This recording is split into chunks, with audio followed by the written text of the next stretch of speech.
নমস্কার দর্শকবৃন্দ, বরাক নিউজে আপনাদের স্বাগত জানাচ্ছি। নিয়ে আসলাম আজকে ইম্পর্টেন্ট গুরুত্বপূর্ণ কয়েকটি খবর। ভিডিওটিতে আগে যাওয়ার আগে আপনাদেরকে অনুরোধ করছি দর্শকবৃন্দ, বরাক নিউজকে দয়া করে সাবস্ক্রাইব করে পাশে বেল আইকনটা ক্লিক করে ফেসবুক পেজটাকেও ফলো করে রাখবেন, যাতে যখনই আমরা ভিডিও আপলোড করি সবার আগে নোটিফিকেশন আপনার কাছে যায়। তো চলুন দেখে নেওয়া যাক আজকের ইম্পর্টেন্ট খবরগুলি।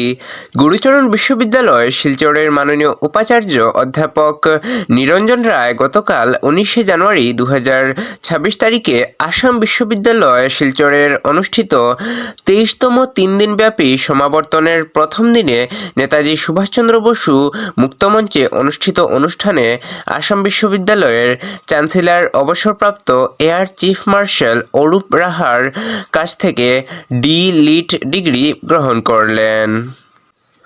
আসামের জোরহাটে একটি বেসরকারি স্কুলে হিংসাত্মক ঘটনার ভিডিও সোশ্যাল মিডিয়ায় ভাইরাল হয়ে ব্যাপক চাঞ্চল্য সৃষ্টি করেছে। 15ই জানুয়ারি জোরহাটের স্যামফোর্ড স্কুলে ঘটনাটি ঘটে, যখন একজন অভিভাবক তার সন্তানের কেজি পরীক্ষার ফলাফল নিতে স্কুলে গিয়েছিলেন। অভিযোগ, ফলাফল সংক্রান্ত একটি বিবাদের জেরে তিনি স্কুলের কর্মীদের উপর হামলা চালান। শনিবার থেকে ভাইরাল হওয়া ভিডিওটিতে স্কুল চত্বরে বিশৃঙ্খলার দৃশ্য দেখা যায়, যা শিক্ষা প্রতিষ্ঠানের নিরাপত্তা নিয়ে গুরুতর প্রশ্ন তুলেছে। পুলিশ ঘটনার তদন্ত শুরু করেছে।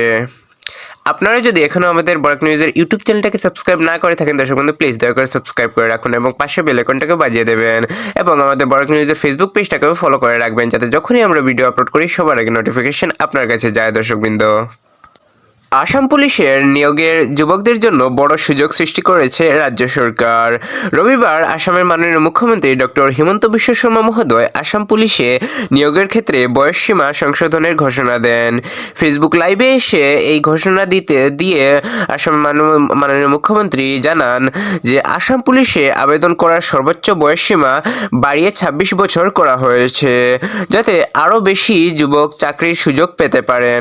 তবে ন্যূনতম বয়সসীমা কোনো পরিবর্তন আনা হয়নি এবং তা আগের মতোই 18 বছর রাখা হয়েছে।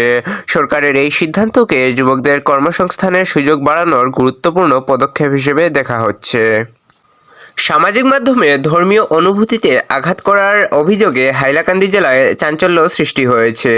জানা গেছে, বিং ব্লগস নামের একটি ফেসবুক প্রোফাইল থেকে দেবদেবীর ছবি আপলোড করে একটি নির্দিষ্ট ধর্মের মানুষের অনুভূতিতে আঘাত করার অভিযোগ ওঠে। বিষয়টি নজরে আসতেই হাইলাকান্দি পুলিশ দ্রুত তদন্ত শুরু করে ঘটনার সঙ্গে জড়িত থাকা অভিযোগে 22 বছরের বয়সী বিলাল উদ্দিন নামে এক যুবককে গ্রেফতার করা হয়েছে। পুলিশ অভিযুক্তের মোবাইল ফোন বাজেয়াপ্ত করেছে এবং এই ঘটনার সঙ্গে আরও কেউ জড়িত আছে কিনা তা খতিয়ে দেখার জন্য তদন্ত চলছে। রেলওয়ে রিক্রুটমেন্ট বোর্ড আরআরবি এর নতুন নিয়োগ বিজ্ঞপ্তি প্রকাশিত হয়েছে। এই নিয়োগের মাধ্যমে গ্রুপ ডি লেভেল 1 পদে বিপুল সংখ্যক শূন্যপদ কর্মী নেওয়া হবে। শূন্যপদ রয়েছে এবং কর্মী নেওয়া হবে। অনলাইন আবেদন প্রক্রিয়া শুরু হয়েছে 21 জানুয়ারি থেকে এবং আবেদনের শেষ তারিখ 20 ফেব্রুয়ারি। দর্শকবৃন্দ, আবেদন করতে ন্যূনতম যোগ্যতা 10ম শ্রেণী উত্তীর্ণ। নির্বাচিত প্রার্থীদের প্রারম্ভিক বেতন হবে মাসিক প্রায় 18,000-এর সঙ্গে অন্যান্য ভাতা আলাদাভাবে প্রদান করা হবে। নিয়োগ প্রক্রিয়ায় কম্পিউটার বেসড টেস্ট, সিবিটি, শারীরিক দক্ষতা পরীক্ষা ও নথি যাচাই অন্তর্ভুক্ত থাকবে। বিষ্ণুপ্রিয়া মণিপুরী সম্প্রদায়ের পক্ষ থেকে আবারও বিষ্ণুপ্রিয়া মণিপুরী স্বায়ত্তশাসিত কাউন্সিল গঠনের দাবিতে আন্দোলন জোরদার হয়েছে। দীর্ঘদিন ধরেই বিষ্ণুপ্রিয়া সম্প্রদায়ের মানুষ এই দাবিটি অসম সরকারের কাছ থেকে জানিয়ে আসছেন। এই সম্প্রদায়ের বহু উচ্চশিক্ষিত ও যোগ্য ব্যক্তি রয়েছেন এবং সম্প্রদায়ের সার্বিক উন্নয়নের লক্ষ্যে এই স্বায়ত্তশাসিত কাউন্সিলের দাবি তোলা হয়েছে।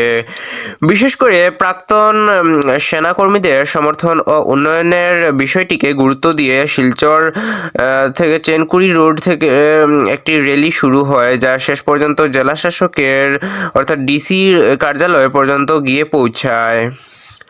অসম বিজেপিতে বিভেদ রয়েছে বলে দাবি করে ছড়িয়ে পড়া একটি ভুয়ো চিঠিকে সম্পূর্ণ মিথ্যা বলে অস্বীকার করেছে কেন্দ্রীয় মন্ত্রী সর্বানন্দ সোনোয়ালের দপ্তরের পক্ষ থেকে স্পষ্ট জানানো হয়েছে, মুখ্যমন্ত্রী হিমন্ত বিশ্ব শর্মার বিরুদ্ধে অভিযোগ তুলে নেতৃত্ব পরিবর্তনের দাবি করা যে চিঠিতে সামাজিক মাধ্যমে ছড়ানো হচ্ছে তা পুরোপুরি জাল ও ভিত্তিহীন। এই ধরনের ভুয়ো নথির মাধ্যমে বিভ্রান্তি ছড়ানোর চেষ্টা করা হয়েছে বলে অভিযোগ করা হয়েছে। ঘটনাটির পরিপ্রেক্ষিতে দিল্লির পার্লামেন্টে স্ট্রিট থানার অজ্ঞাত ব্যক্তিদের বিরুদ্ধে একটি এফআইআর দায়ের করা হয়েছে এবং বিষয়টি নিয়ে তদন্ত শুরু হয়েছে। কাছাড় কলেজ শিলচরের উদ্ভিদবিদ্যা বিভাগ 19 জানুয়ারি 2026 তারিখে তাদের প্রথম একাডেমিক প্রকাশনা বটানিকা প্লান্টস সিয়া a book on plant science and its allied subjects শীর্ষক গ্রন্থটি প্রকাশ করেছে। প্রবীণ শিক্ষাবিদদের উপস্থিতিতে বইটির আনুষ্ঠানিক উদ্বোধন হয়, যেখানে সম্পাদকীয় দলের নেতৃত্ব দেন ডক্টর মুকুল কুমার বড়ুয়া। বক্তারা উদ্ভিদ বিজ্ঞান ও আন্তঃবিষয়ক গবেষণার গুরুত্ব তুলে ধরেন এবং কলেজের অধ্যক্ষ এই প্রকাশনার পেছনে থাকা সম্মিলিত প্রচেষ্টার প্রশংসা করেন। আনুষ্ঠানিক প্রকাশের আগে প্রয়াত ডক্টর আশিস নাথের স্মৃতিতে এক মিনিটের নীরবতা পালন করা হয়, যা এই প্রকাশনাকে প্রতিষ্ঠানের জন্য একটি গুরুত্বপূর্ণ একাডেমিক মাইলফলক হিসেবে চিহ্নিত করে। তো এগুলো ছিল আজকের ইম্পর্ট্যান্ট এবং গুরুত্বপূর্ণ কয়েকটি খবর। দর্শক বিন্দু, এগুলোর মধ্যে আপনার সবচেয়ে বেশি গুরুত্বপূর্ণ বলে কোনটি মনে হয়েছে কমেন্টে নিশ্চয়ই জানাবেন, এবং ভিডিওটিকে যদি ভালো লেগে থাকে ভিডিওটিকে একটি লাইক করে দেবেন এবং ভিডিওটিকে শেয়ার করে দেবেন আপনার কাছের মানুষজনদের কাছে, যাতে ওরাও এই খবরগুলো জানতে পারে। দর্শক বিন্দু, দেখা হচ্ছে আগামীকাল আরেকটি ভিডিওতে। ততক্ষণের জন্য ভালো থাকুন, সুস্থ থাকুন। জয় হিন্দ। আমাদের বরাক নিউজকে সাবস্ক্রাইব করে রাখুন।